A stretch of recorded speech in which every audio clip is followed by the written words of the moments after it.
Online game की लत किसी से क्या करवा सकती है, इसका एक एग्जाम्पल लखनऊ में देखने को मिला, जहां एक नाबालिग लड़के ने अपनी मां की हत्या कर दी। मां का केवल कसूर क्या था कि वह अपने 16 साल के बेटे को पबजी खेलने से रोक रही थी।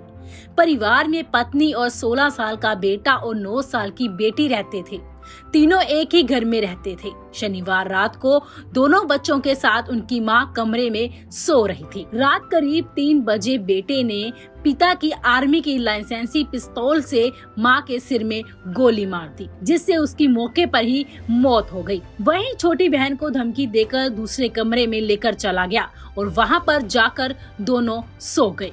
सुबह उठने के बाद बहन को दोबारा धमकी दी गई। कहा कि पुलिस या किसी और को बताया तो उसे भी जान से मार देगा। इस दौरान आरोपी ने अपने दोस्तों को पार्टी के लिए बुलाया और बताया कि उसकी मां एक रिश्तेदार से मिलने गई है। पुलिस के मुताबिक शनिवार रात को मां की हत्या करने के बाद आरोपी 2 दिन व 3 रात तक घर में बहन के साथ पड़ा रहा। इस दौरान वे बार बार उस कमरे में जाता था जहां पर मां का शव पड़ा था। उस कमरे में रूम फ्रेशनर मारकर बदबू को भगाने की कोशिश करता था। मंगलवार रात करीब 9 बजे बदबू तेज हुई तो उसे डर लगने लगा, तो बेटे ने एक कहानी बनाई और अपने पिता को फोन किया और कहा कि मां को किसी ने मार दिया, हम दोनों को कमरे में बंद कर दिया था, किसी तरह बाहर निकले हैं। इस पर पिता ने पड़ोसी दिनेश तिवारी को कॉल कर घर पर वारदात होने की जानकारी दी। पड़ोसी जब उनके घर पर पहुंचे तो वहां दोनों बच्चे थे।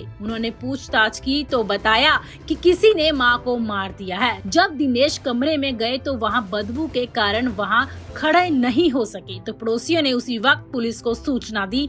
मौके पर पहुंची पुलिस ने कमरे को सील कर दिया और उसी समय पुलिस ने शव की पड़ताल शुरू कर दी।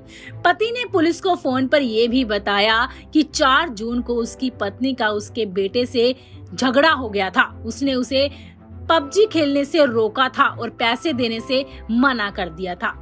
पुलिस ने जब बेटी से पूछताछ की तो उसने सारा सच पुलिस के सामने रख दिया। तो बड़ी खबर ये थी दोस्तों कि एक 16 साल के बच्चे ने अपनी मां को गोली मार दी। वो इसलिए क्योंकि उसको पबजी खेलने के लिए रोका गया था।